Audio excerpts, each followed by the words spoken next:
Good morning, ladies and gentlemen. The meeting for the Natural Resources Subcommittee will come to order. Mr. Clerk, can you please open our roll so we can take roll?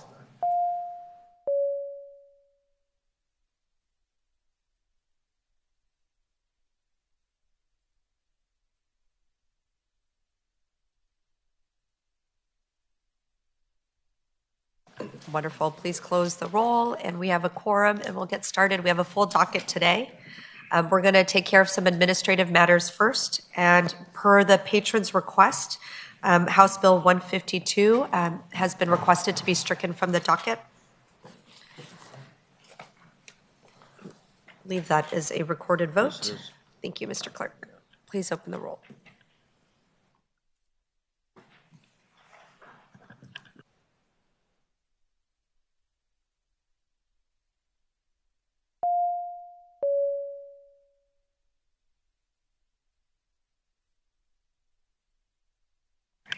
All right, please close the roll. And House Bill 152 has been stricken from the docket by a vote of 8-0. Next, we have House Bill 709, and the patron has also asked that we strike that bill from our docket. 709 by Delegate Weber. Second.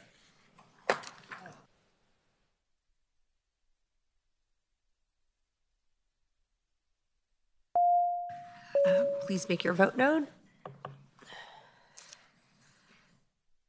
And so House Bill 709, please close the roll, has been stricken from the docket by a vote of 8-0. And like I said, we have a full agenda today. We'll start with House Bill 67, I believe Delegate Campbell.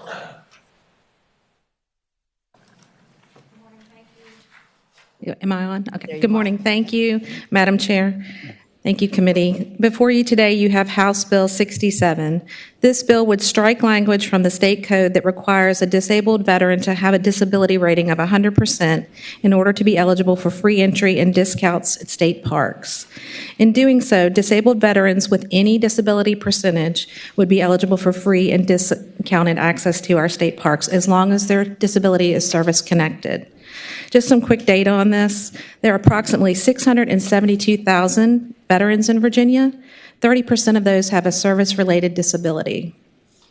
There are of the 42 state parks in Virginia, those generated nearly $479 million in economic activity in 2022. Allowing our veterans access to state parks for free is not only a thank you for their service, but hopefully it could be a useful tool to help reduce the mental health issues that they face, such as PTSD. I thank you for considering House Bill 67, and I ask that you favorably report the bill. Thank you so much, Delegate. Are there any questions from committee members? Yes, ma'am, Madam Chair. Delegate Bluxham. The physical impact on this, I'm trying to, have they not figured one up yet? Cost. There has been some information shared that there would be some fiscal impact on this, that there could be a potential loss in revenue. But I would respectfully say to that, Madam Chair, that allowing our veterans to access the state parks, one would have to assume that some of them would come for the first time, and they may not be unaccompanied. So there would be potentially other people that would come that would be paying that we might not have seen before. Thank you. Do you have a follow-up? All right. Thank you, Delegate. Any other questions from our committee members? Are there individuals in our audience who would like to speak in favor of this bill? Anybody here to oppose the bill? Okay, I don't see anybody. I do have a question, Director Wells. Is that you? I feel particularly short behind all of these chairs at my top level. Thank you. Director Wells, could you talk a little bit about how our state parks are funded and how these park entry fees help to support the parks? Certainly, Madam Chair, members of the committee, Matt Wells, and the Director of the Department of Conservation and Recreation. We are the parent agency for our state parks. Just to level set, we don't have a position on the bill, but in response to your question, state parks generates about half of their operating budget with non-general fund revenues. So the General Assembly appropriates about 49%. We self-generate about 51%. That's about $30 million, give or take. 7.1 million of that was from parking revenues in 2021. Then camping and cabins is also a significant line of revenue. This legislation would impact parking and camping as well. I don't think the FIS is in the system yet, but our ballpark estimate was about $350,000 in lost revenue per year, just based on the population of disabled veterans that are in the Commonwealth. Thank you very much, Director. I see Delegate Ware pushing his button. Right buttons here. Okay. Thank you, Madam Chair.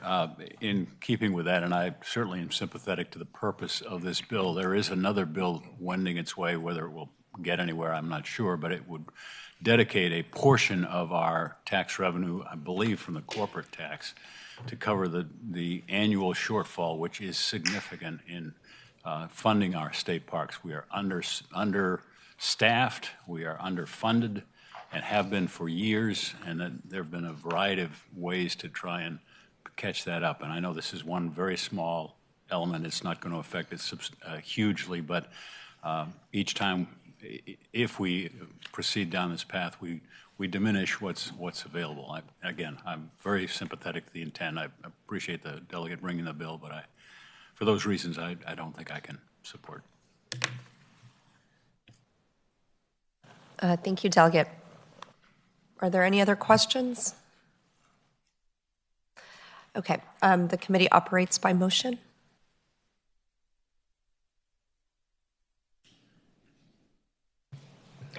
Madam Chair, I move that we gently lay this on the table. Okay, thank you. Delegate Willett, there's been a motion to gently lay this bill on the table. Second. That motion has been seconded, and I believe that is a recorded vote? Yes. It's not Mr. Clerk, thank you. So he will open the rolls to gently lay this bill on the table.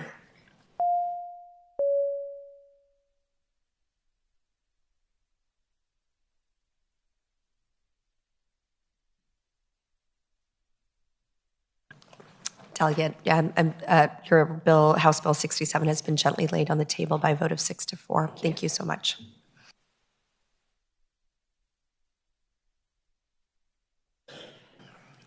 Who is in our audience? I see Delegate Wilt.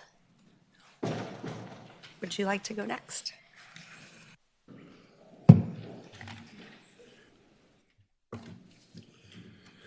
Thank you, Madam Chair, committee members. Let the jokes begin. Yes.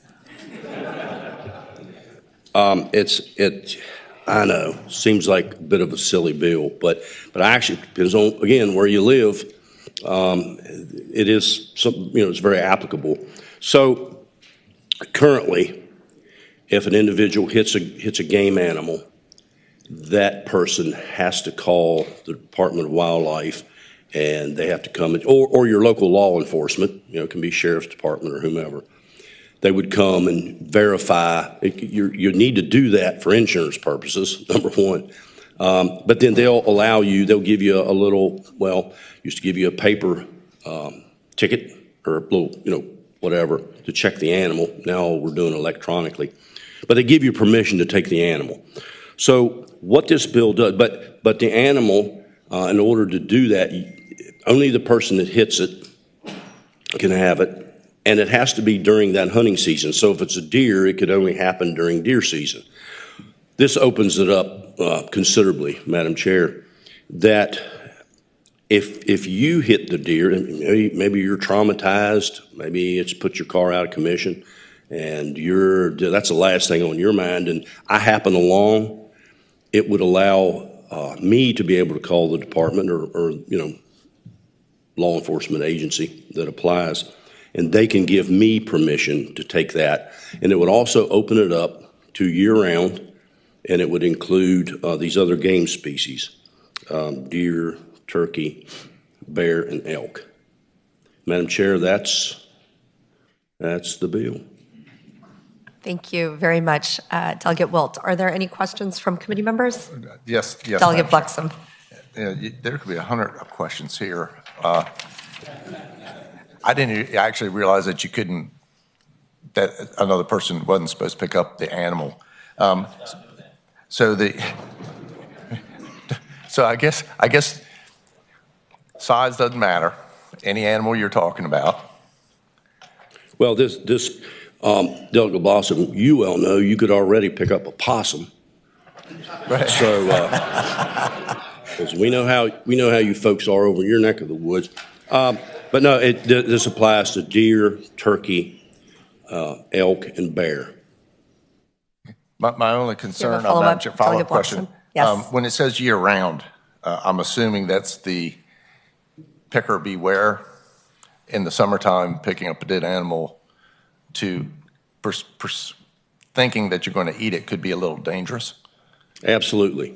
And again, Madam Chair, if you've been around this kind of a thing, if you see an animal laying along the road and it's blown up twice its size, probably not a good bet. But if you're willing to take a chance, but you still have to go to the game commission or the law enforcement agency of that locality to get permission, to get signed off. Thank you for that clarification. Delegate Welch, are there other questions from the committee? Madam Chair? Oh, sorry. One question, please. Delegate, yes, go ahead, sir. Delegate Wilt, is there any current problem with people already doing what you are suggesting be made legal? As far as picking up the roadkill? Madam Chair, I would say, technically, it is not legal. But I mean, is that the problem you're trying to cure? That some people are currently doing it, Correct. not realizing it's illegal. It wouldn't seem to be anything wrong with doing that if the person wants to take it upon themselves to take the chance of it. Is that one of the problems you're trying to cure, or you just want to make it legal for anybody that wants to do it? Yeah. Madam Chair, yes, I would say that is a problem. And there are times of the year, especially like white-tailed deer and during the rut.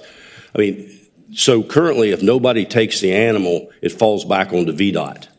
And you can talk, I don't know anybody's here from VDOT, but there are times, certain times of the year, those things can stack up. I mean, they got a lot of, and they go to the landfill because that's the only thing they have to do with them. And again, Madam Chair, we're talking about, a fresh animal, and it happens a lot. Not everywhere, but in certain regions of the state. There's, last year, I believe, my wife, my daughter, and I each hit a deer on our little dead-end road that we live on. And so. Thank you Madam for, Chair. I'm sorry, is there a follow-up, Delegate Wright? Follow up, please. Yes. Also, some of these animals like deer or elk may be trophy as far as the rack on them. And I know some people that will claim the animal just for the head, for the rack. That's more not just to eat it necessarily, the animal, but to claim it for the trophy that it is. Is that another part of the reason for this bill, or is it strictly just for roadkill as far as eating, as far as you're concerned? Madam Chair, I had not given that aspect of this situation. I hadn't given that thought. But I would say that, thinking it through, and I know Director Brown's here, perhaps he can give some insight, but if you hit the deer, regardless of, if it's a doe or if it's a buck, it's a really big buck, that doesn't matter when we're looking at this, that the person will be able to get it. And I would assume that, yes, potentially they could end up with a pretty nice animal. And Madam Chair, I would say as well, I was questioned early on. Someone hit me up about it and says, well, yeah, what about that person that would do it on purpose? Madam Chair, that person's not the sharpest knife in the drawer. If you're willing to sacrifice, who's had a vehicle fixed lately? Damage. I mean, it gets to thousands of dollars real quick. And so, but I would also, seriously, Madam Chair, poachers poach. This is not, I don't see where this would give them a license to, hey, let's start, instead of shooting them at night, we'll go out and run over them with a car. Because to stay within the law, they're still going to have to call the Department of Wildlife. Thank you so much, Delegate Wilt. There is, we finally got our speakers queue up, and there is a long line of folks from the committee who has questions. I'm going to ask call on Delegate Glass.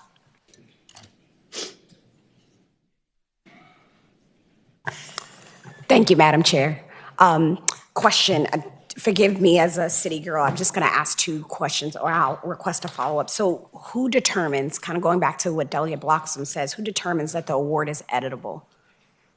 Or is that by chance? That is a by chance situation? Madam Chair, that's by chance. That's generally we're talking about the situation that I cited when I first started. Say I'm following the chair and she hits the deer.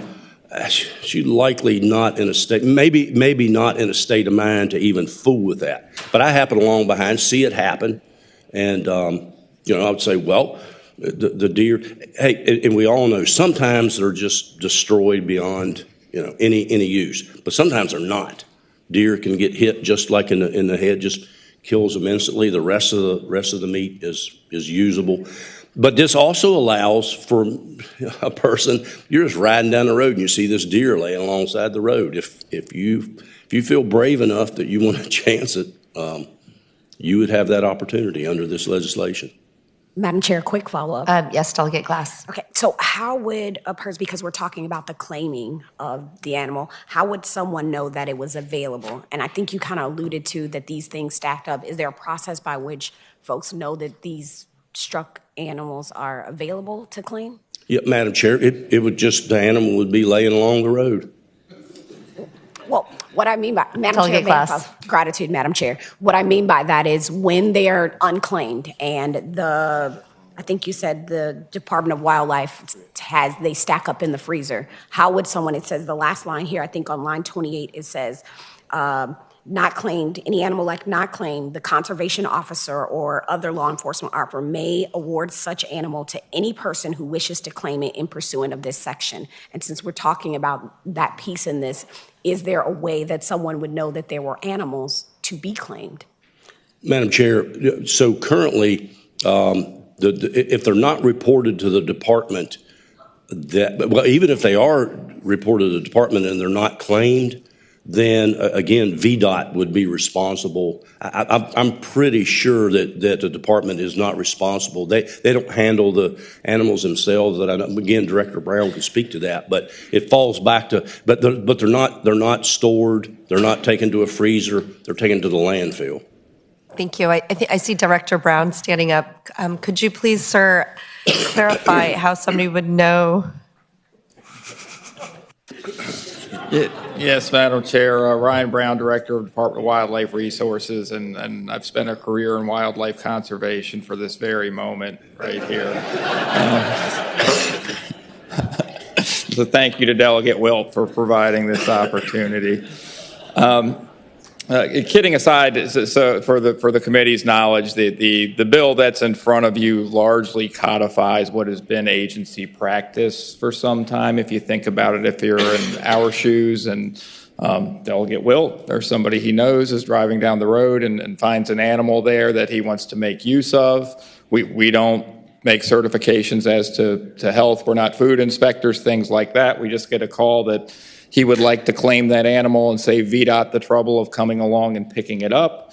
As the bill sets forth, we will send an officer out, verify that what he says happened and how he encountered it is in fact the case, and then the deal we strike with him as to Delegate Wright's question is, well, if you want the animal, the idea is that you're claiming it for consumption purposes, and you've got to take the whole thing. What you do with it from there is up to you, but for the claimant, we will issue you permission to take that animal and save the highway department the trouble of coming out and getting it. As he noted, the current law says only the person who strikes the animal can do that, but often the case is that somebody who witnessed the accident or somebody later on will come along and see that there's a usable resource there that's available to them and otherwise is going to go to waste on the side of the road. And certainly we try to be accommodating to that. Thank you so much. That was very helpful. I like the term usable resource. Delegate Bloxham? No, ma'am. I can't turn my speak button off. Sorry. Madam Okay. Chair. Oh, yes, Delegate Walt. And another, to put a finer point on it, I would ask the director, so when an officer comes out to look at the animal, is there consideration taken that perhaps it was shot and made to look like? Yes, Madam Chair. Why I would say verification by our officers or local law enforcement is something that's important is not so much for the purposes of, hey, can you take a roadkill animal or not, but just to make sure that that's not used as a way to cover an animal that's been harvested illegally or something of that nature. Thank you. Delegate Willett.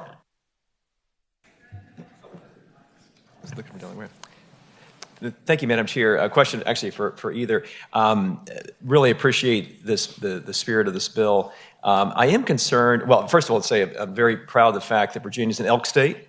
Now that we have elk in Virginia, and then we also have a hunting program associated with this. But I am also concerned in the same breath that elk is a very small population at this point, and we particularly vulnerable. Just curious, maybe a question for the director. Are there a lot of elk kills right now from vehicle strikes? Yes, Madam Chair.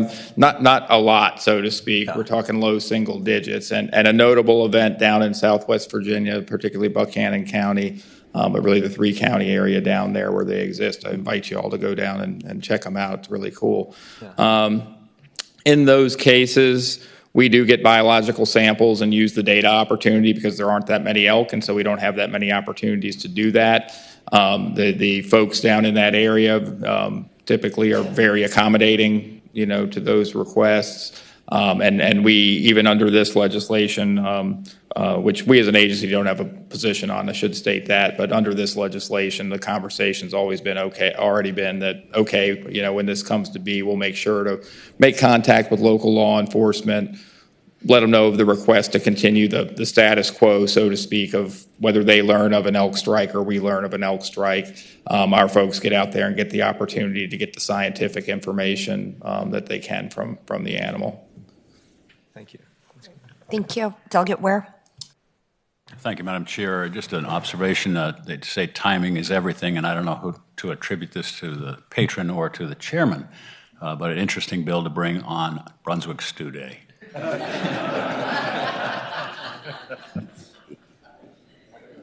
Thank you so much. Please get your Brunswick stew as you head out to lunch today. Delegate Krizek. Question for the delegate. On the current law, so you testified as to a situation that you had where you had a deer and you, your wife, and your daughter all hit it in separate cars.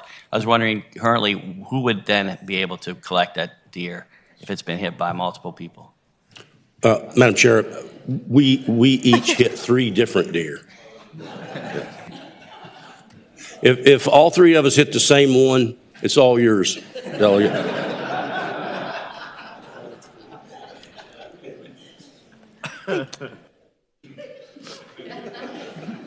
Thank you so much. Delegate Hernandez. Thank you, Madam Chair. Just a question for the patron and maybe also for the director. Just, know we've been laughing at some of this stuff, but just on a more serious point around any health concerns that you think that we should absolutely discuss here or any concerns that you all would like to proactively raise. I just, again, in Norfolk, this doesn't happen a whole lot where I am, so I just want to make sure we're doing our due diligence in terms of the health concerns here to the extent that you all have some. Madam Chair, I'd say a very legitimate question and a serious one that should be asked. What I would tell you is our officers, local law enforcement, are not health inspectors. They're not going to make any representation as to, or really have any way of making a decision as to the suitability of the animal based on the accident that's occurred and any length of time that's gone by. What I would tell you observationally is that folks from the beginning of deer in cars have been doing this, and we've not noted any problems or serious cases, things like that. It seems like the public does a pretty good job of figuring out for themselves whether they really want to eat that or not. So, Madam Chair. Yes, Delegate Wall. I would add on, and again, there's the issue of the season that we're in. This a few weeks ago, and it was just blue cold. So you got a different situation if a deer were hit, and what it's what's gonna happen to it in the next few hours in those extreme temperatures versus in the middle of July or August. I mean that's a game changer. But again, there's never been any liability on the department when they do allow a person to take a game animal, and that wouldn't change. Great. Thank you. Are there any questions from, I'm sorry, not questions. Is there anybody here to testify in support of this bill? Here we go.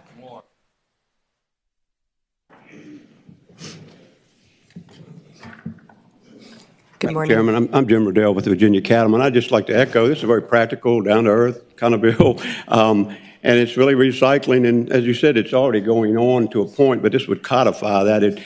This morning I came here from Louisa County, and I could have hit 2 deer this morning, and many of you recognize that. And when somebody, as you said, hits a deer, and you come up right behind, they usually do a lot of damage to a vehicle, and they may be in a state not to deal with it. But this, it's really helping state government by minimizing VDOT activities and other needs, and really it's a choice of somebody to take this and efficiency and recycle, if you will.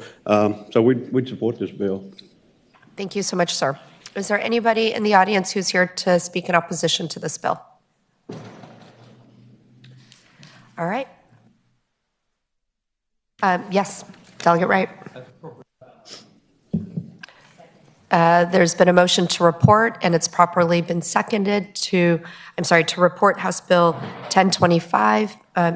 Mr. Clerk, if you can open our roll. And please vote.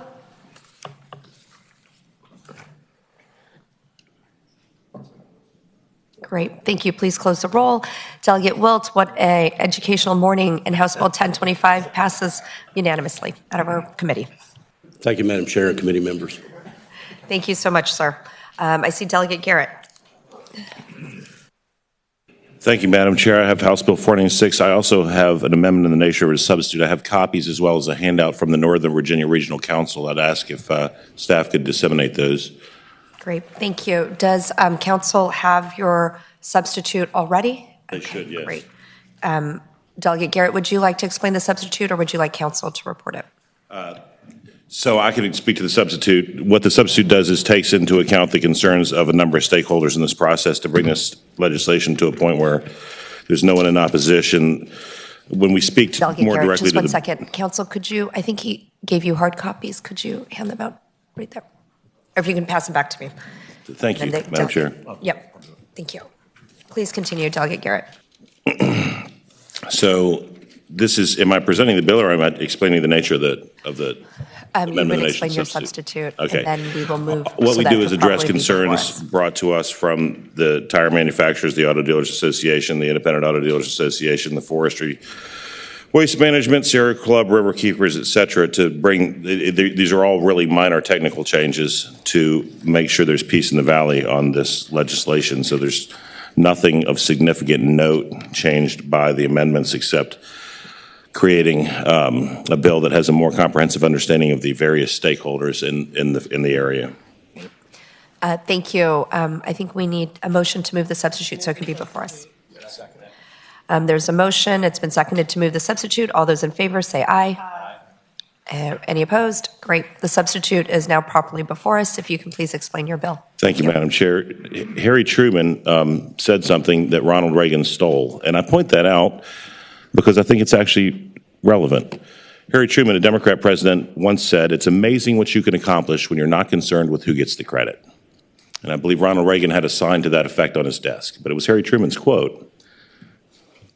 This bill creates a regulatory structure that captures the life cycle of a tire after it's removed from its primary use as a tire on a passenger vehicle. It doesn't apply to 18-wheelers or dump trucks or buses. It creates a three-tiered system of producer, hauler, and finally recycling or processing for tires. It requires the use of haulers and processors and recyclers to bring Virginia online with the status quo in 46 other states in the nation. The reason I said it's amazing what you can accomplish when you're not concerned with who gets the credit is because this bill will become law. It might not become law as my bill, and that's okay. I have room for chief co-patrons. I'll give the bill to somebody. But right now, Virginia is among the 6th worst states in the nation, and I've read 4th on waste tire management. There is currently sitting unaccounted for in Virginia right now a tire for every man, woman, and child in Fairfax County. That's well over 1 million tires. I am so blessed and fortunate to get to enjoy the natural resources of this beautiful Commonwealth in the form specifically of the James River. And I cannot put a canoe in at Hatton Ferry and float 2 miles down to my family's property without passing over hundreds of tires. And it's disgusting, and it's shameful, and it's our fault. We got our system of tire management implemented in the 1980s. It was relatively cutting edge for its time. In 1990, we created a 50-cent per tire fee that you would pay when you bought a tire. That created a surplus in the Virginia budget specifically for waste tire management that's equated to about $2 million a year. Last year was only $1.6 million, but about $2 million a year in Virginia. We have a budget amendment with this bill. It claws that money back. Because right now, this will shock the members of this committee who've been here for a while, they've raided the budget amendment dedicated to waste tire management. I'm not here to lay blame. I'm not here to fix blame. I know what administration did that. I'm here to fix the problem. So we're clawing back money that's already in the budget for waste tire management. Additionally, and this is something that I haven't historically done, it raises a fee. Why? Because it costs money to be environmentally responsible. In 1990, when the 50-cent fee was implemented, the cost of a gallon of gas was under $1. It's a little bit higher than that now. That was 50 cents per tire or $2 per car. We would raise that to about $1.50, exactly $1.50 per tire or $6 per car, which would not have a negative impact based on what our conversations were with the VAIADA and the VADA, et cetera, on car or tire sales, right? But let me tell you what's going on right now. Unscrupulous tire managers will leave tires out where the public can access them, and people who are perhaps down on their luck or suffering from secondary problems like addiction will pull in a pickup truck in communities like the ones where I live. They will, under the cover of darkness, throw all the tires in the waste pile in the back of the truck, knowing that maybe 1 out of 3 or 1 out of 4 can be resold for $5 or $10. They will then take them somewhere else out of the light of day and sort through the tires and say, okay, these 25% can be resold for $5 or $10. They'll sell those, and the other 75% will go into our fields, into our streams, onto our farmland.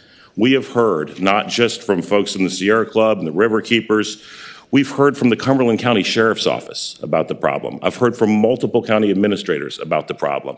And as we learn more about the impacts of forever chemicals on not just ourselves, but our planets, our planet, we ain't got but one of them, wouldn't it be nice to take this responsible step towards addressing that as it relates to waste tire management in the Commonwealth of Virginia?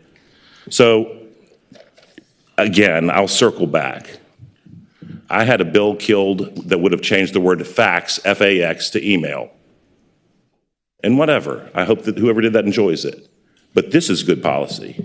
This is bipartisan policy. And Virginia needs to catch up to 46 other states. It's shameful. And I invite any one of you, and I mean it, to come out to the James River and float with me from Hatton Ferry in Scottsville down to a place that I'm fortunate enough to have because my family made some good choices, and see those tires laying on the bottom of that river, and think about what they're doing to the fish and the wildlife, not just where I live, but downstream all the way to the Chesapeake Bay. So, ladies and gentlemen of the committee, Madam Chair, I hope it pleases the committee to advance this legislation. If it doesn't, again, I have chief co-patron spots. I'll give somebody the bill. Thank you. But this is something that needs to happen in Virginia. Thank you, Delegate. Are there questions from the committee? Yes, Madam Chair. Delegate Bloxham. So I'm trying to figure out businesses that are licensed to pick up and transport tires. And then down here, it looks like we're going to, I'm assuming the DEQ is going to be the department that verifies who's going to pick up the waste tires. I got to go to my notes, but that's my recollection. What I don't want to do is tell you something that's not true. I'm about 99.4% certain that that's correct. It's DEQ, yes, sir. Follow-up question? There's Delegate Bluxham. So I guess in this application, because I'm assuming this is a 30,000-foot view, and to implement this, I'm more concerned with how it actually is going to work, mainly because I'm probably the only tire dealer in the General Assembly.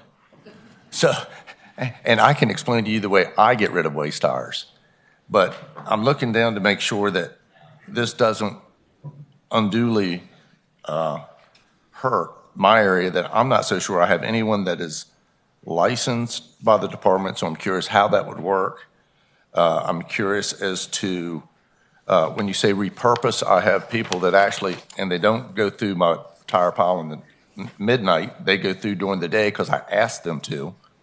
A recycling center, I'm curious as to what's going to qualify as a recycling center or processing center.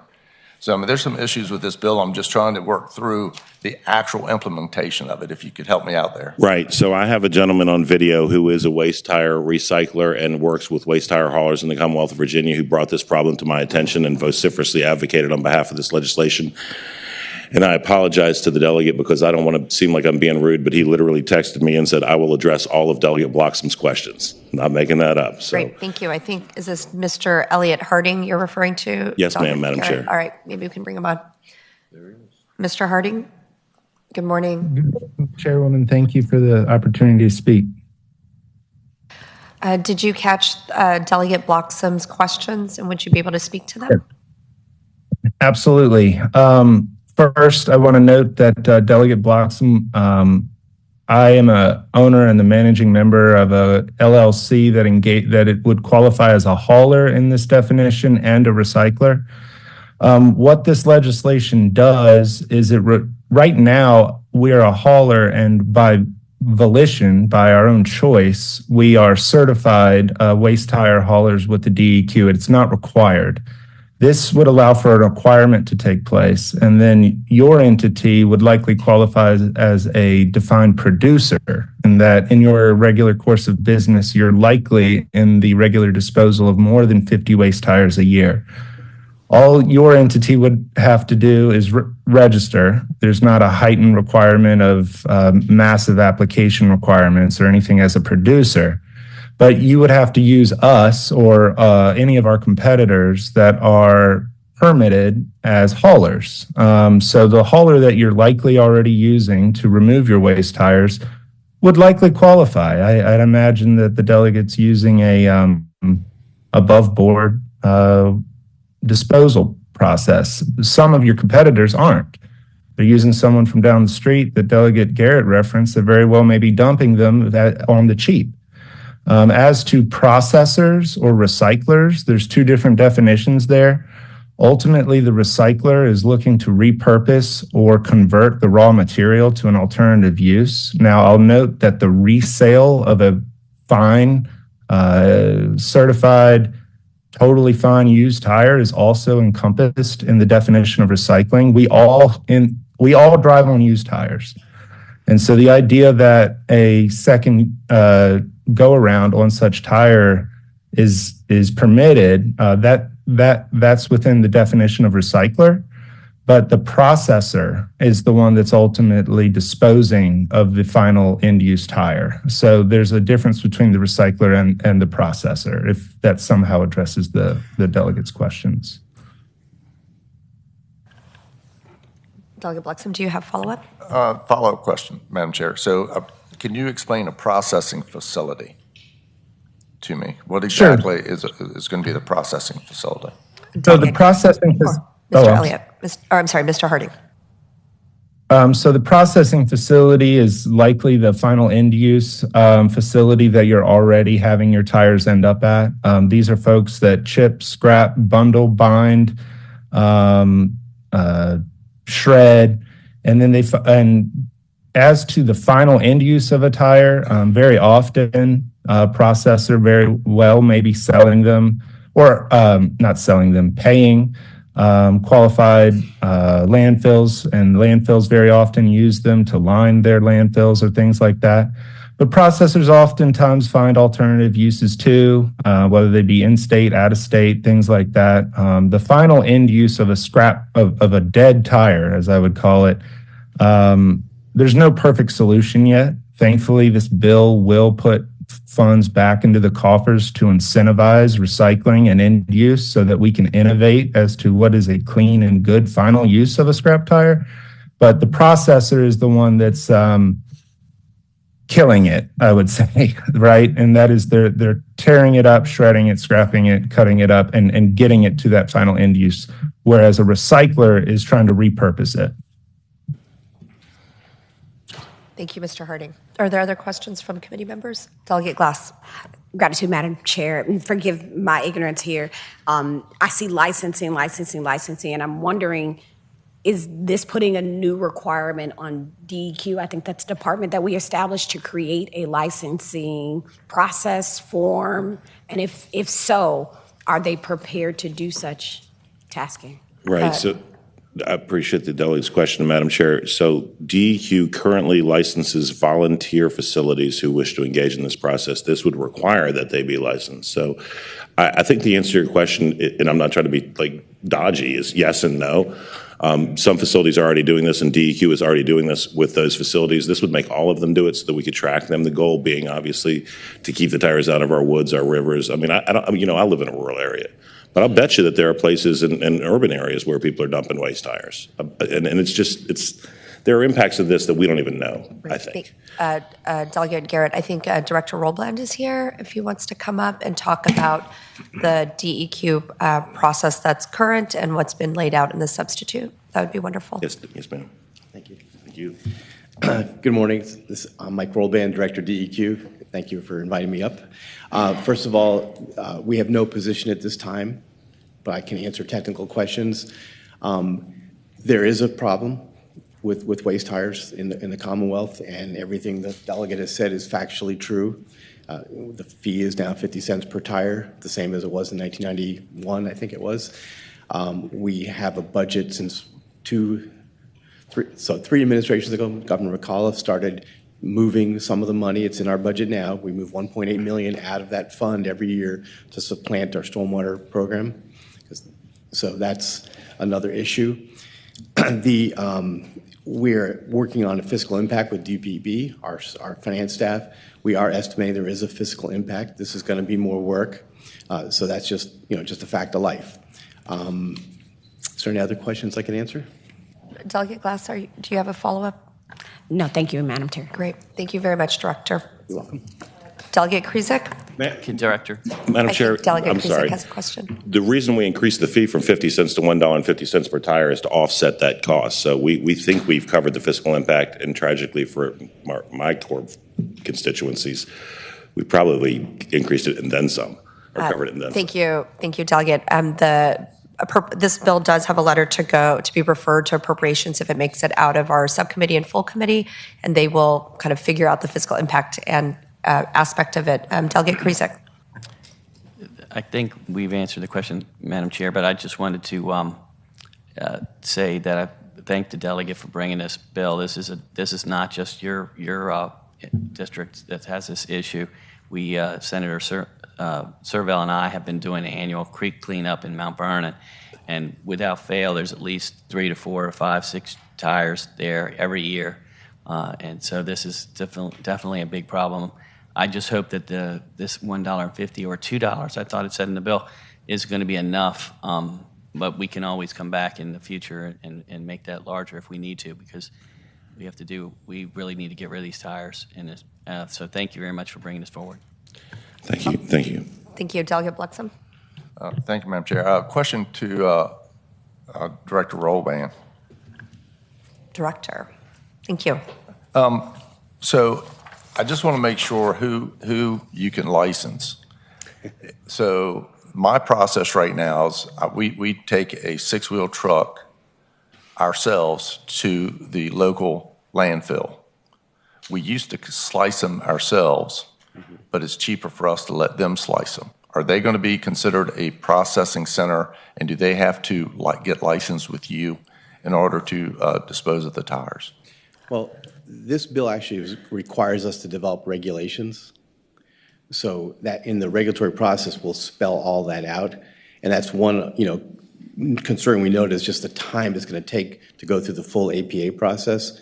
We may not make the deadlines in this bill in terms of doing that, but the concept is we have a regulatory process, we have a stakeholders advisory group, so people like yourself or others could participate in defining how we are going to do this.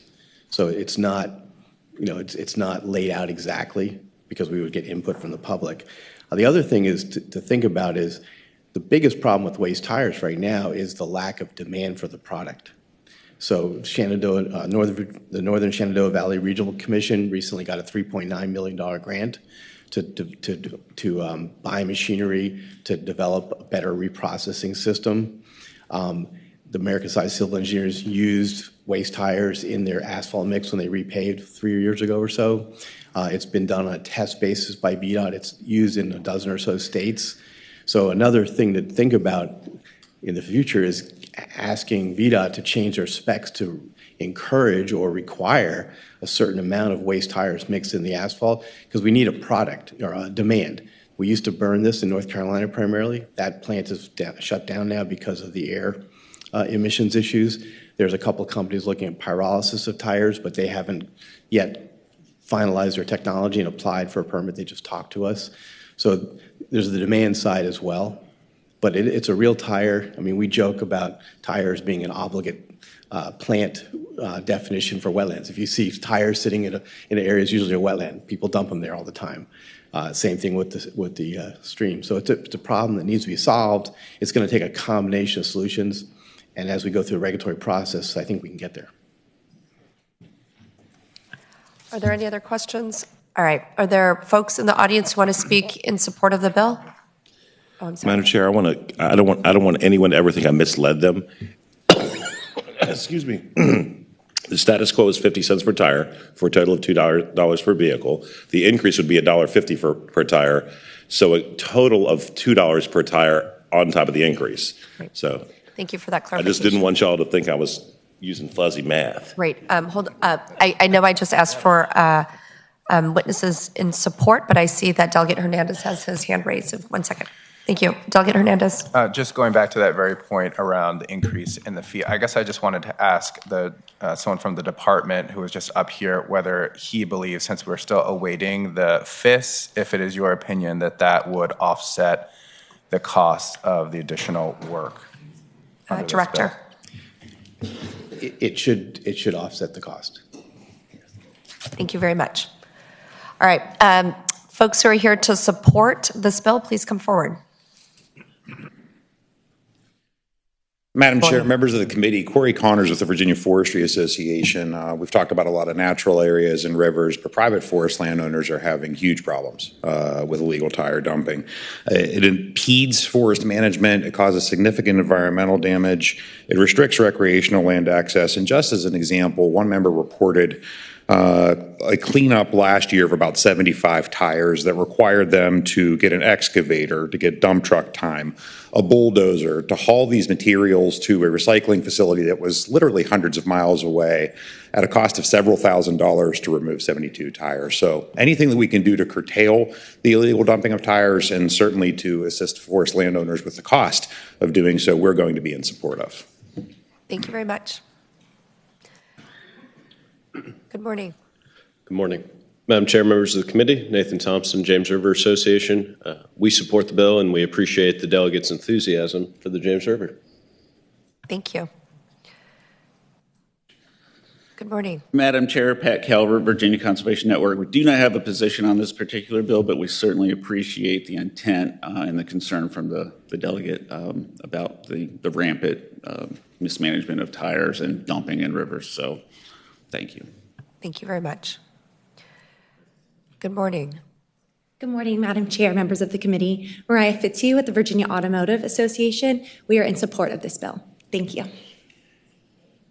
Thank you. Are there any folks in the audience who is here in opposition to the bill?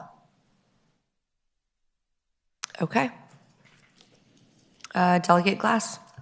Madam Chair, I have a motion at the appropriate time. Madam Chair. Delegate Bluxham. Just one final comment on this. So, I think I am doing it correctly. It gripes me that the state has raided the fund that was supposed to solve this problem 30 years ago. So I'm not concerned about myself doing the correct thing. The problem is going to be the ones throwing it in the woods are still going to throw them in the woods.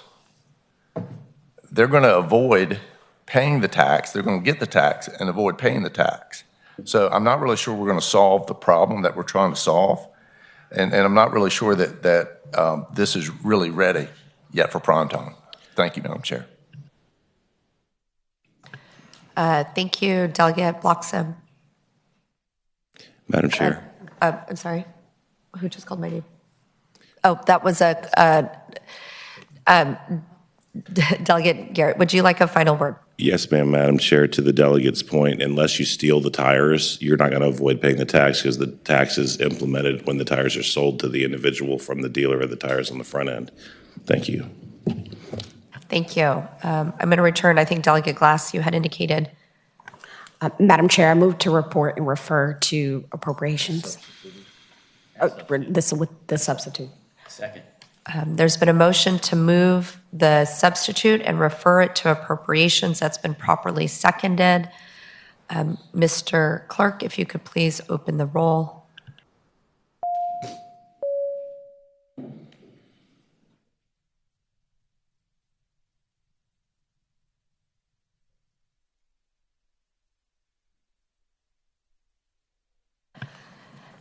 Delegate Garrett, House Bill 496, the substitute has been by a vote of 4 to 6, has been moved to, the subcommittee recommends reporting and referring House Bill 496 with substitute to appropriations. Madam Chair, I want to thank the committee, and I want to specifically thank my staff and Jenny Wood, who put in a lot of work to make me understand this. Thank you, Delegate Garrett.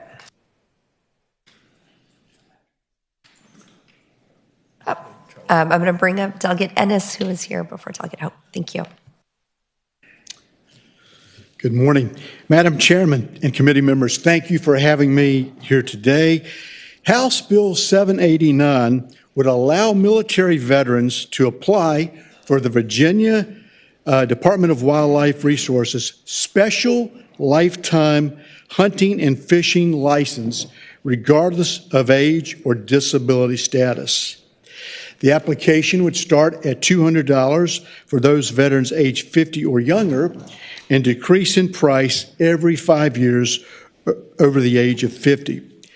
There will be a loss of revenue for the Department of Wildlife Resources, but my staff and I have been in contact with them over the last few months, and they have assured me that the loss will be minimal.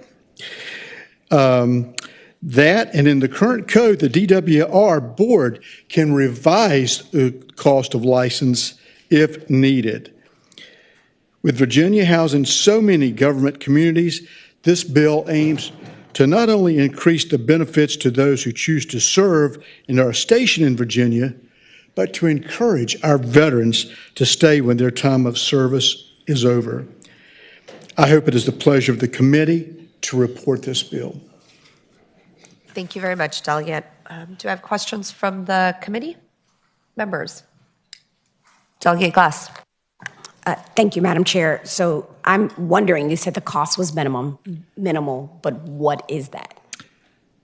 Madam Delegate, the Department of Wildlife Resources estimates that the bill would cost about $50,000 per year in revenue. Thank you very much, Delegate. I think, is Director Brown still here? Could you also come forward and speak to the way that your programs are funded and how the fees from these licenses play into that? And I also noticed in the FIST a discussion about federal funds that could potentially be impacted as well. If you could just address all of that. Thank you. Yes, Madam Chair. Ryan Brown, Director of the Department of Wildlife Resources. Let me say we don't have a position on the bill and do appreciate the delegate speaking with us throughout his deliberations on this. From a funding perspective, similar to what Director Wells reported on state parks, and actually it's agency-wide in our case. The Department of Wildlife Resources and our efforts are largely non-general funded, funded from license sales and purchases of boat registrations and the like, and then some accompanying state, federal matching dollars that go along with the licenses that we sell. The delegates number is accurate. It's around $50,000 in impact per year that we would estimate from this particular legislation. Thank you. Are there any other questions from the committee? Okay. Yes, Madam Chair. Oh, sorry, Delegate Glass. So, thank you, Madam Chair. So your 50,000 is the impact, and I know that that sounds like a minimal number, but for the agency, is that considered minimal of an impact? Director.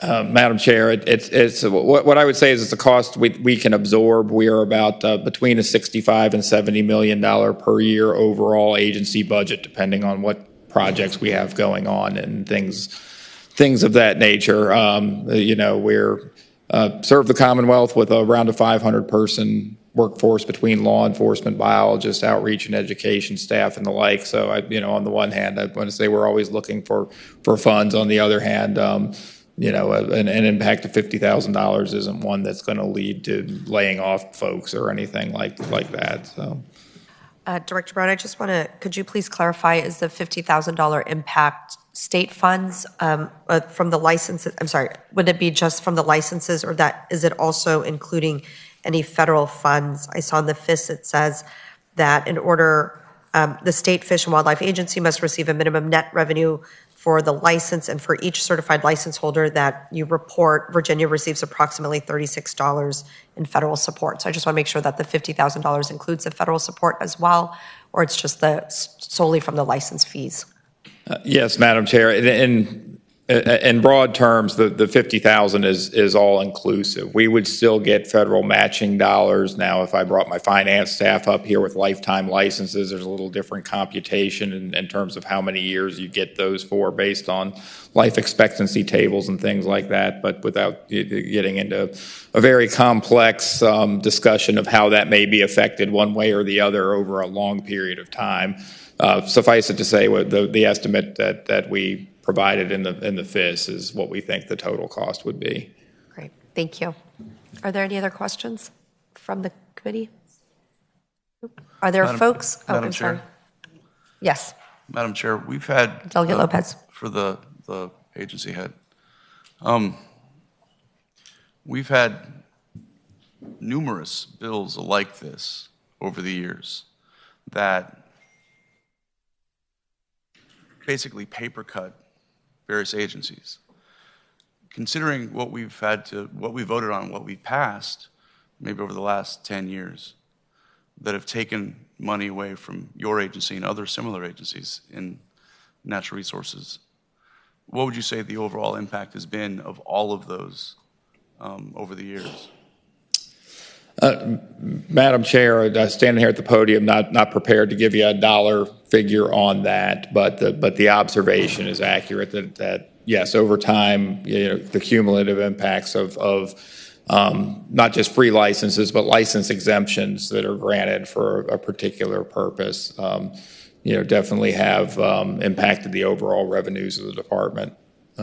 I can certainly follow up with you on what that has looked like over a set time period. That's something my folks can put together. I just don't have it handy to me right now. Thank you. Thank you. Are there other questions? All right. Are there any folks in the audience who wish to speak in support of this bill? Are there any folks who wish to speak in opposition to this bill? Okay. Committee members, we operate by motion. Madam Chair, I'd like to make a motion at an appropriate time, and I would like to speak to that motion. Delegate Glass. Thank you, Madam Chair. So I truly understand, again, the importance of, as an American and as a veteran, the opportunities that we take to support our veterans, right? The goal of assisting them to make sure that they are able to feel self-directed, whether they're from here, come here, or just passing through here, to be empowered to improve their quality of life. However, I believe that there are many other facets of that quality of life piece that we as a body can be doing for veterans. And I see this, we give benefits. We are not, I want to say we're more than taken care of, but I think we have gotten into the business of just chipping away at the work that we do to give us our discounts, which I gladly take part in. But I will not be supporting this bill because I do believe that as we've established this committee for folks to figuring out how to make Virginia the best place for veterans, I want to invite the patrons that continue to bring things forth for veterans to that table so that we can do the things that really make a difference. And while this is amazing and great, I just think it's not necessarily the step that we need to be taking right now. Did you have a motion, Delegate Glass? Yes, Madam Chair. I move to lay the bill on the table. Gently. A motion's been made to gently lay the bill on the table. That's been properly seconded. And so that motion is not debatable. Mr. Clerk, if you can open the roll on House Bill 789. Please vote.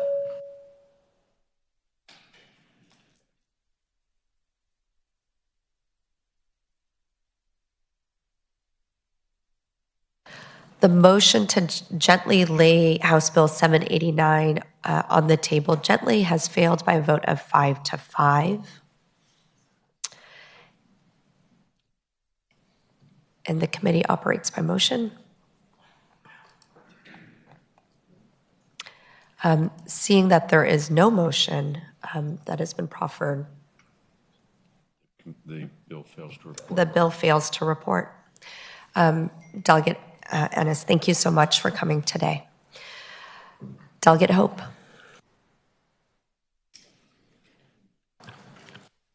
Thank you, Madam Chair.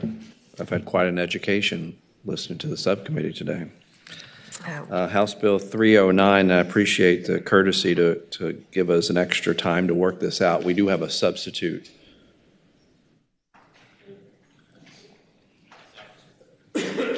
There's been a motion to move that's been properly seconded to move the substitute. All those in favor say aye. We do have the substitute, right? Any opposed? Oh, it's online. Very good. All right.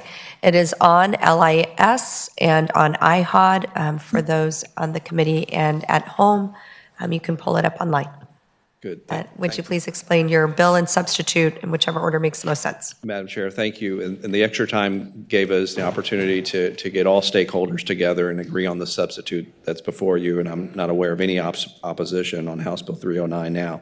The purpose of the bill is to develop a strategy to protect our tree canopy, and you'll see that the legislation lays out different places to create this forest land and urban tree canopy conservation plan that will examine trends in forests and tree canopies throughout the Commonwealth, identify challenges to forest health and conservation efforts. It also lays out, enumerates the other aspects to take a look at our tree canopy, see how healthy it is and how it's doing, and the trends in maintaining a proper tree canopy. It asks for a plan to be developed every 5 years as well on update on the status of that and to develop a strategy in preservation efforts and tactics on maintaining that tree canopy. So that is the bill before you. It does have a fiscal impact, which I have filed a budget amendment. And I know that there's people here to speak in favor of the bill.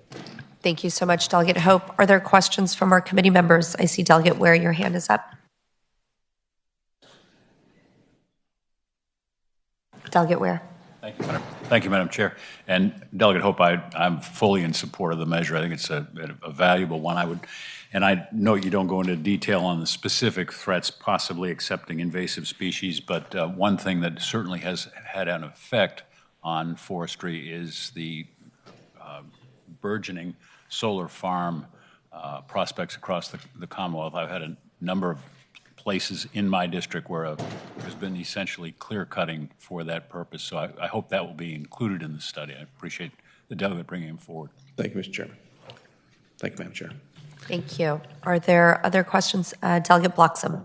Thank you, Madam Chair. Just a question about the FISC. You said there is one, but I don't see it here. Do we know approximately what we think this might cost? Because I know they're probably 6 or 7 more forestation plans drifting out here. Yeah, we estimated 900,000 is my recollection for the budget amendment, and I did file that budget amendment. Thank you, Madam Chair.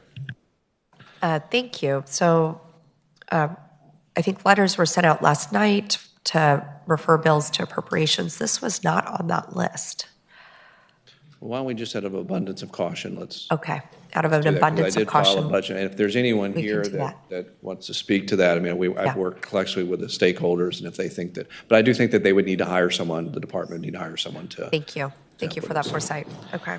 Are there, I don't see any questions right now from members of the committee. Are there individuals in the audience who would like to speak in support of this bill? Please come forward.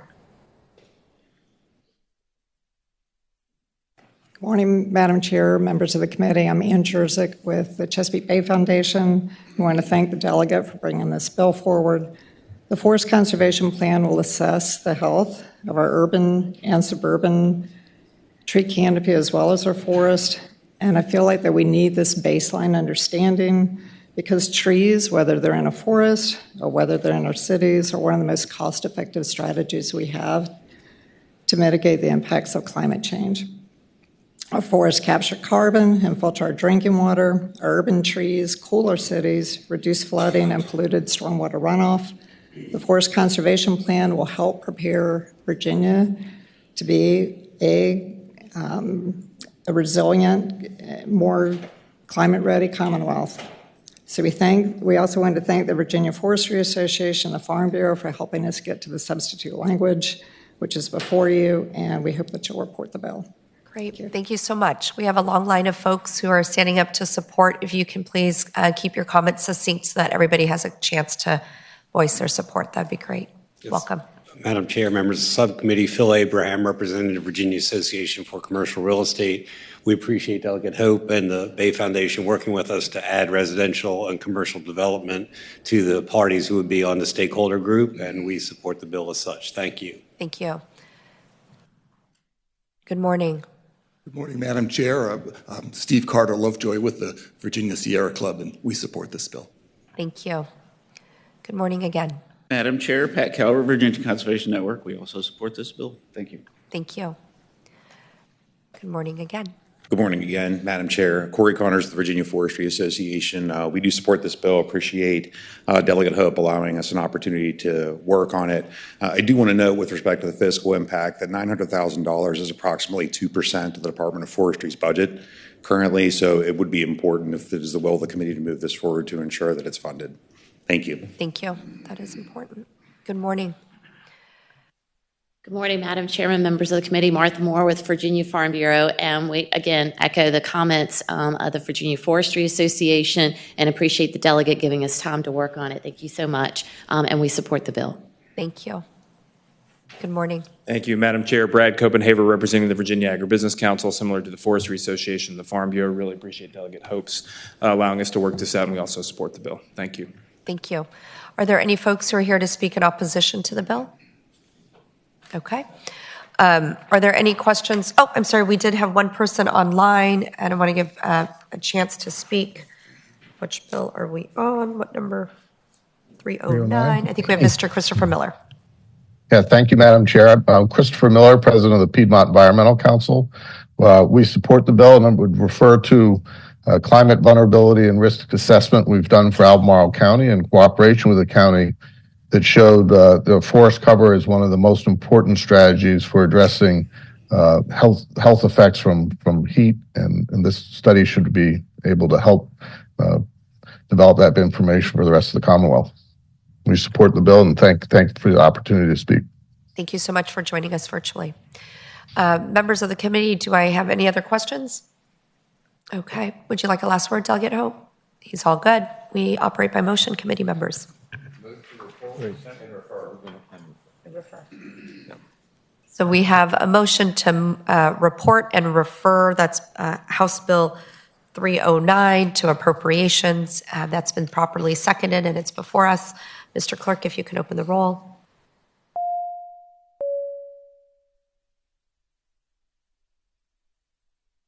Please please close the roll. Delegate Hope, House Bill 309 has, our recommendation is to report and refer to appropriations by a vote of 10-0. Thank you so much. Thank you, Madam Chair. Thank you. Great. I think we have Delegate Sullivan in House Bill 107, colleagues. Good morning, Madam Chair and members of the committee. You have in front of you HB 107. You have it in front of you again. I say again because I've had this bill 2 years previously, and at least at this point in the process, I've been successful. It has passed this committee, this subcommittee, and the committee 2 years in a row. Ran into some rough waters in the Appropriations Committee, but I'm hoping to get a different result this year. The third time's the charm. We are undergoing this energy transition in Virginia, particularly what we're talking about this morning is the transportation energy electrification. One of the issue, I guess I should say, that this bill is meant to address is to make sure that our transition is a statewide transition. If this is going to work, and I expect that it will, we need all Virginians to be participating in the transition to the electrification of our transportation system. I recently had a chance to see some statistics about where we are in Virginia right now with respect to EV chargers.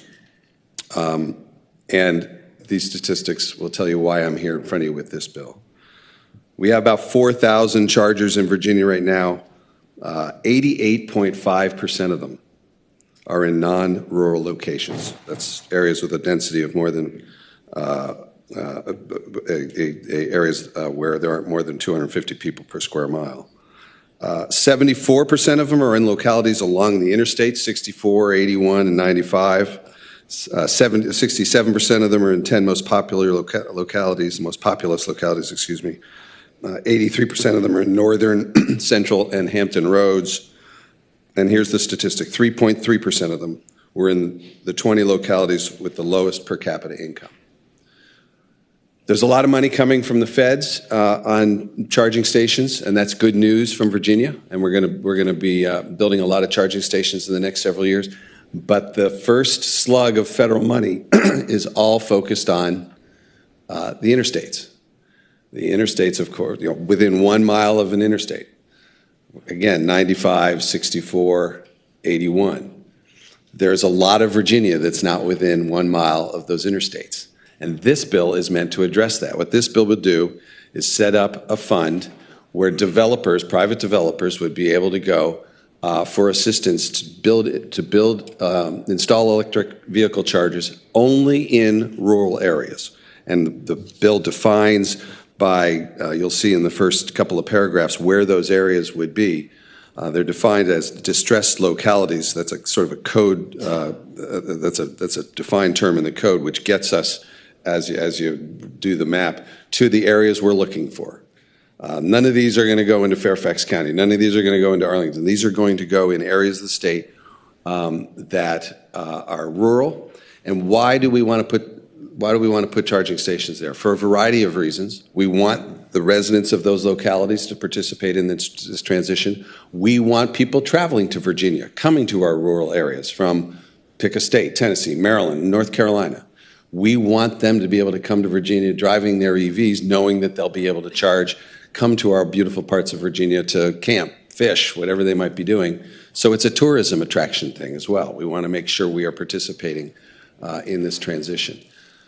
This does have a FIS. I've got a budget amendment in, and I'm hopeful that we can finally take this step to make sure that all of Virginia is participating in this transportation transition. Thank you, Madam Chair. Thank you so much, Delegate Sullivan. We have a couple folks who have questions. I'll start with Delegate Bloxham. Thank you, Madam Chair. Do you know the cost of the charger typically, and then and what level of charging station are we talking about here? Or do you have any parameters around what they can apply for? They could be either level 2 or level 3. The preference would be we need more level 3s. We need as many level 3s as we can get. Thank you. Delegate Willett. Thank you, Madam Chair.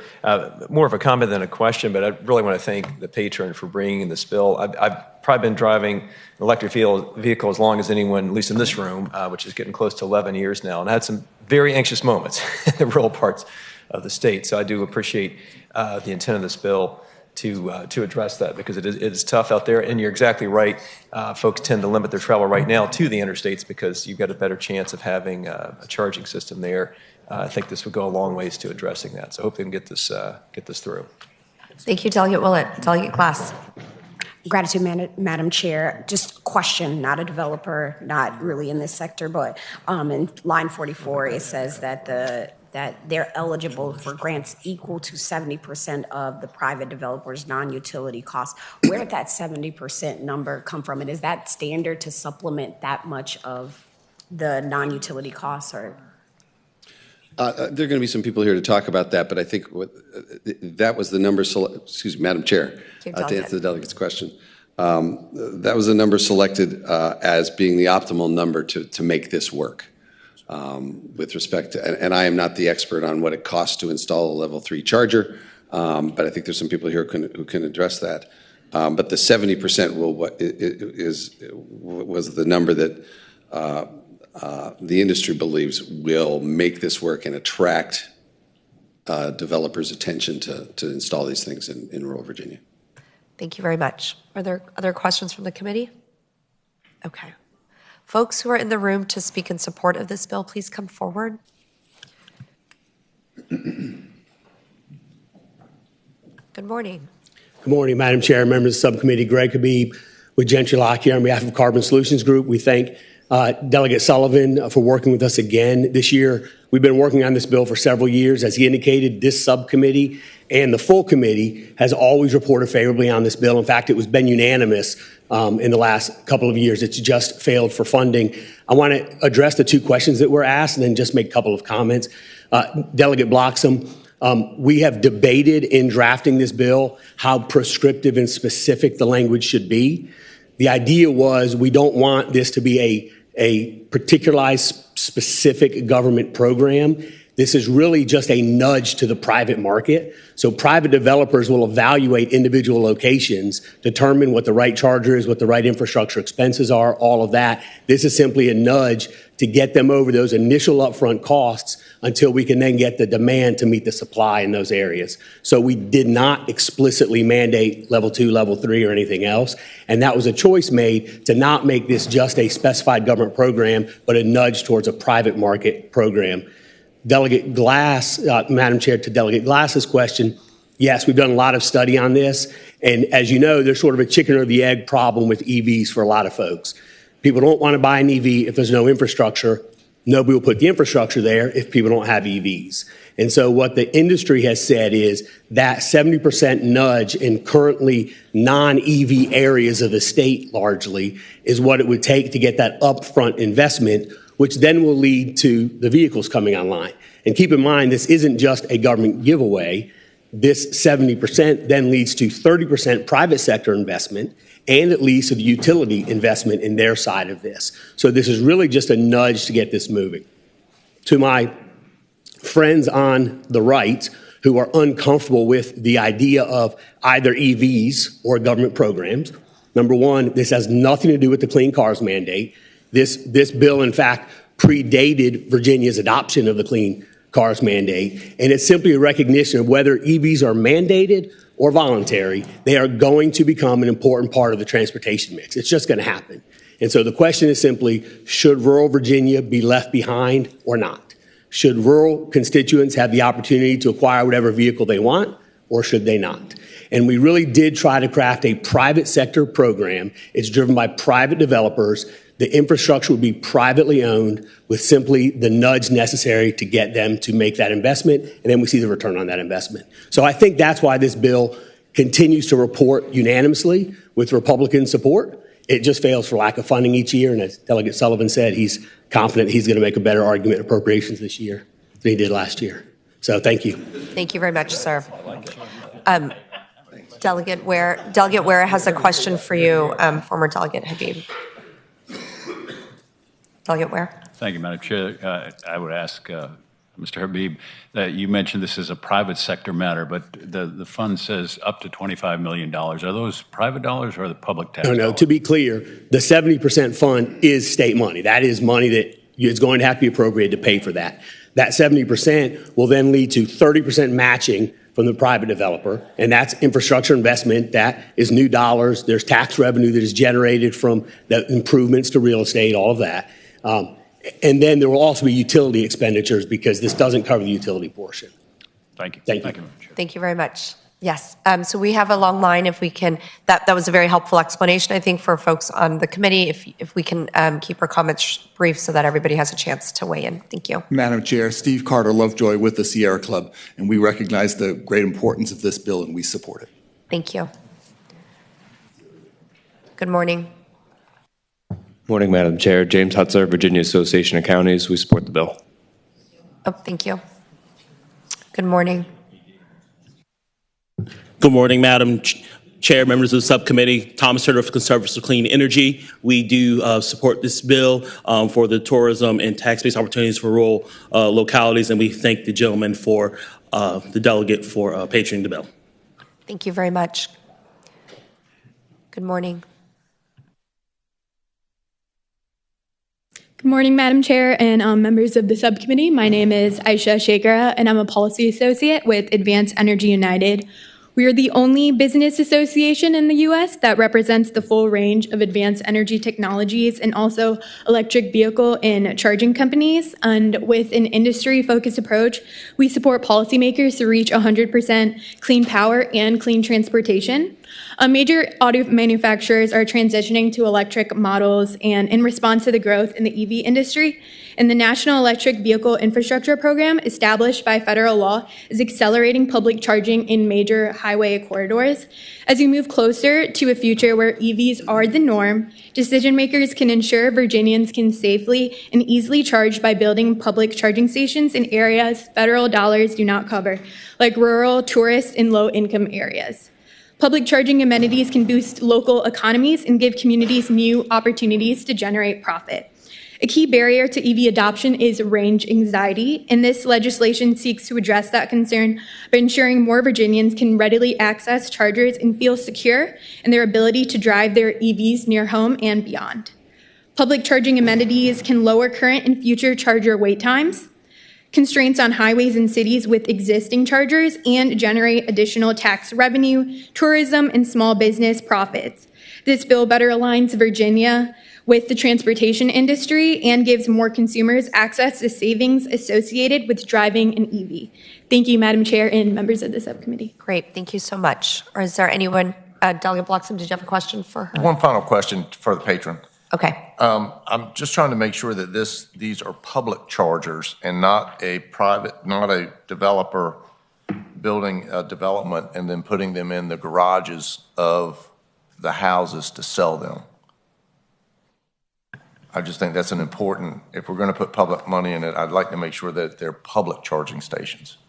Delegate Sullivan, do you have a response? Madam Chair, thank you for the question, Delegate Bloxham. The answer is yes. These are public chargers. We're not talking about putting them inside someone's home or inside a locked, some sort of locked community. These will be publicly available chargers. Great, thank you so much. Is there anybody here to speak in opposition to the bill? All right, committee. Oh, Delegate Wright. Yes. Madam Chair, I just have a brief comment. My constituents have not contacted me about their concern on EVs. They're concerned about bringing the price of gas down and continuing to drive the vehicles they have and the ones they want to have. So I'll be voting no on the legislation. Thank you. Thank you, sir. Delegate Willett, I think your hand was up. Yep. Move to report and refer. Second. We have a motion that's properly been seconded to report and refer House Bill 107. Mr. Clerk, if you can open the roll.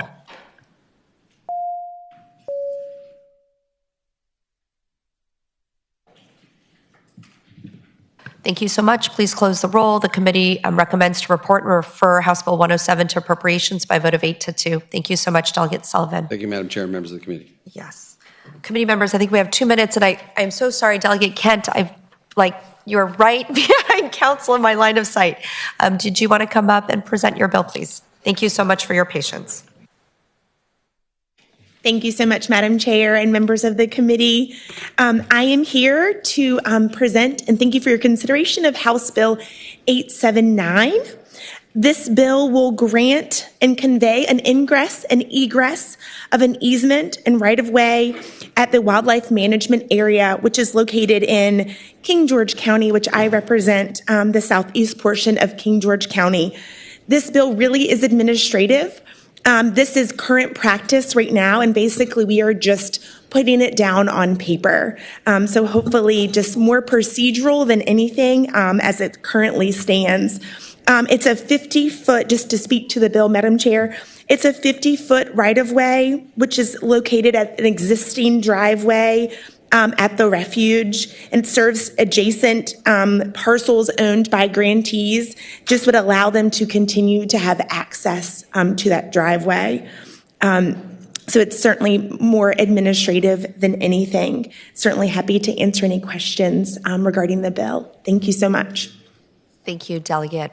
Are there, I see Director Brown in the audience. Can you just speak as to whether or not there are concerns from the department as to this request? Yes, Madam Chair, Ryan Brown, Director Wildlife Resources. And the law requires that before we can grant a property interest in any of the lands that the department owns, we have to get permission from the General Assembly to do so, which I think is a great rule. It stops people from pressuring us for easements for convenience or, because they'd be advantageous for some reason. In this case, while we don't have a position on the bill, I would say what the delegate has reported is exactly accurate. This driveway existed before we acquired the land. It's long been recognized and used with no problem whatsoever.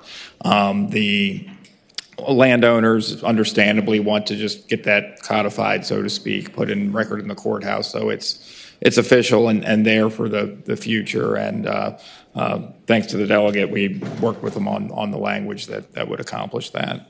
Great. Thank you very much. Members of the committee, do you have any questions? Is there any? The motion's been made and seconded to report House Bill 879. Mr. Clerk, if you can open the roll.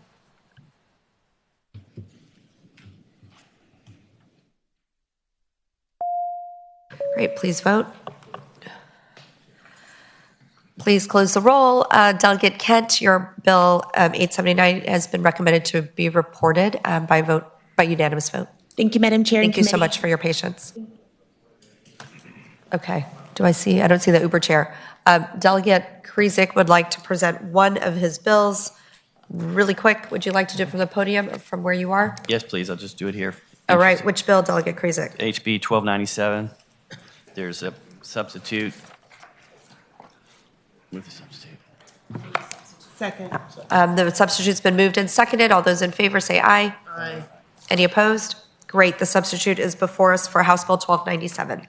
This, in the interest of time, I know we're rushing, what this does, this is Virginia's great outdoor act, and it provides $200 million in dedicated funding from the recordation tax revenue to invest in trails, state parks, and other public lands, and support grant programs that help interested landowners protect their land, conserve natural resources, and increase access to the outdoors for all Virginians.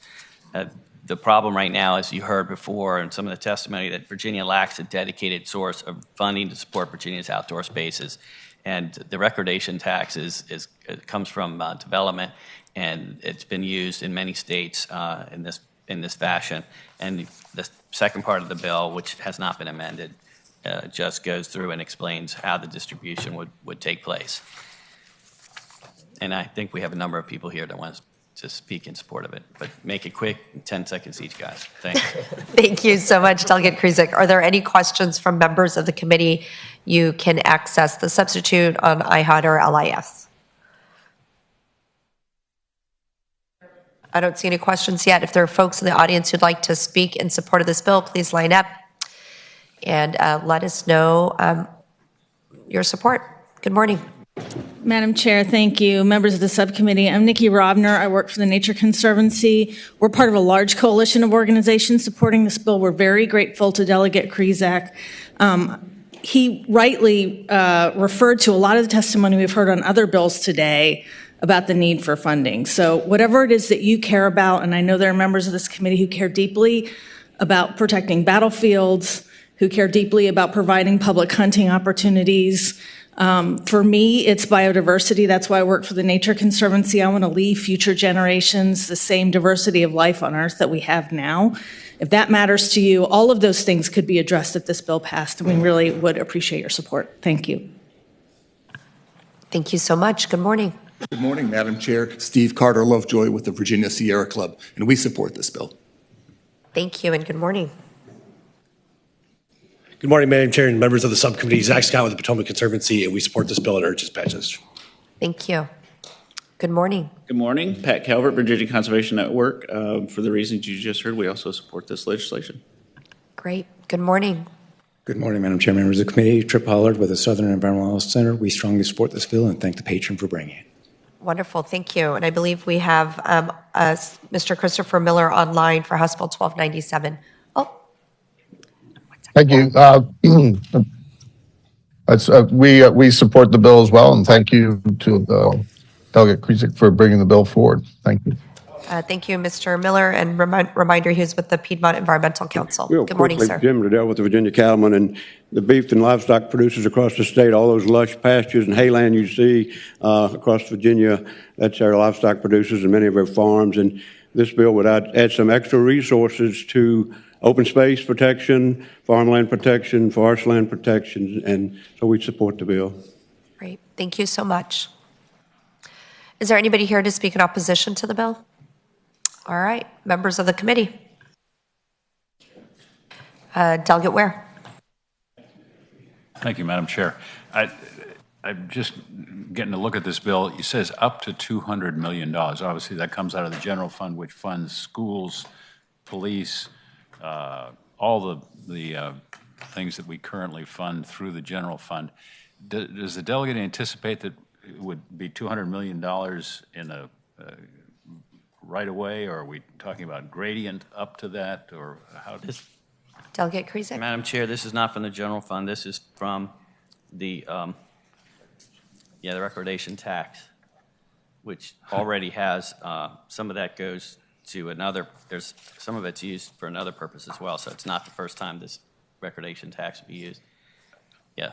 I recognize that it's not unprecedented, Madam Chair, but this does deduct money from general fund revenues in some fashion. I'm wondering how much and how that gradient is going to work.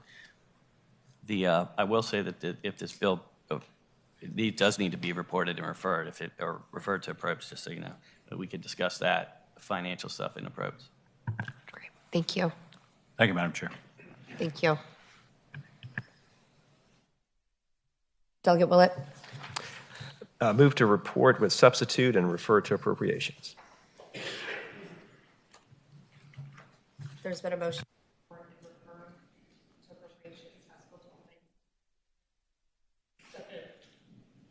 Oh, sorry, my mic. The motion to report and refer House Bill 1297 has been properly seconded and is before us to report and refer the substitute to appropriations. Just want to be clear. Mr. Clerk, if you can open the roll.